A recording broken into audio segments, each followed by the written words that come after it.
നെയ്യാറ്റിൻകരയിൽ ഗോപൻ സ്വാമിയെ സമാധിയിരുത്തിയ സംഭവത്തിൽ അടിമുടി ദുരൂഹത തുടരുന്നു.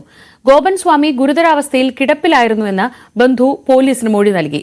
നടന്നുപോയി സമാധിയായെന്നാണ് മകൻ നേരത്തെ മൊഴി നൽകിയത്. സ്വാമിയെ കാണാനില്ലെന്ന് ചൂണ്ടിക്കാട്ടി അയൽവാസി പോലീസിൽ പരാതി നൽകി. വിവാദ സമാധി പൊളിച്ചുള്ള പരിശോധന അതേസമയം വൈകും. നെയ്യാറ്റിൻകര സമാധി കേസിൽ ഓരോ ദിവസവും പുറത്തുവരുന്ന പുതിയ വിവരങ്ങളുടെ അടിസ്ഥാനത്തിൽ ദുരൂഹതകളുടെ ചുരുളഴിക്കാനുള്ള ശ്രമത്തിലാണ് പോലീസ്. സമാധിയെക്കുറിച്ച് മകൻ പറഞ്ഞതുമായി പൊരുത്തപ്പെടുന്നതല്ല ബന്ധു നൽകിയ മൊഴി. വ്യാഴാഴ്ച രാവിലെ വീട്ടിലെത്തി ഗോപൻ സ്വാമിയെ കണ്ട ബന്ധു പോലീസിനോട് പറഞ്ഞത് സ്വാമി ഗുരുതരാവസ്ഥയിൽ കിടപ്പിലായിരുന്നെന്നാണ്. എന്നാൽ മകൻ നൽകിയ മൊഴി ഗോപൻ സ്വാമി നടന്നുപോയി സമാധിയായെന്നാണ്. മൊഴികളിലെ ഈ വൈരുദ്ധ്യം പല സംശയങ്ങളും ബലപ്പെടുത്തുന്നു.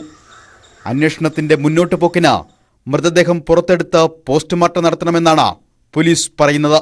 എന്നാൽ സ്ഥലം പൊളിച്ചുള്ള പരിശോധന വൈകും. സബ് കളക്ടർക്ക് ലഭിച്ച പോലീസ് റിപ്പോർട്ട് തഹസിൽദാർക്ക് കൈമാറി. സിമന്റ് തറ പൊളിച്ചുള്ള പരിശോധന നാളെയോ മറ്റന്നാളോ മാത്രമേ നടക്കൂവെന്ന് സബ് കളക്ടർ അറിയിച്ചു. ഗോപൻ സ്വാമിയെ കാണാനില്ലെന്ന് ചൂണ്ടിക്കാട്ടി അയൽവാസിയായ വിശ്വംഭരൻ നെയ്യാറ്റിൻകര പോലീസിൽ പരാതി നൽകിയിട്ടുണ്ട്.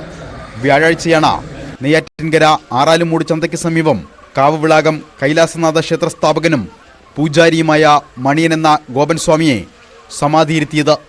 സമാധി ചടങ്ങുകൾ ആരും കാണരുതെന്ന് അച്ഛൻ നിർദ്ദേശിച്ചിരുന്നെന്ന് മകൻ പറയുന്നു. അതിനാൽ അയൽവാസികൾ പോലും കാണാതെയാണ് മക്കൾ നേരത്തെ തയ്യാറാക്കി വച്ചിരുന്ന സമാധി പീഠത്തിൽ ഗോപൻ സ്വാമിയെ ഇരുത്തി സ്ലാബിട്ട് മൂടിയത്. തുടർന്ന് ഗോപൻ സ്വാമി സമാധിയായതായി ഇവർ തന്നെ പോസ്റ്ററുകളും പതിച്ചു. പോലീസ് അന്വേഷണത്തിൽ എല്ലാ വിവരങ്ങളും പുറത്തുവരുമെന്ന പ്രതീക്ഷയിലാണ് നാട്ടുകാർ. ന്യൂസ് 18 നെയ്യാറ്റിൻകര.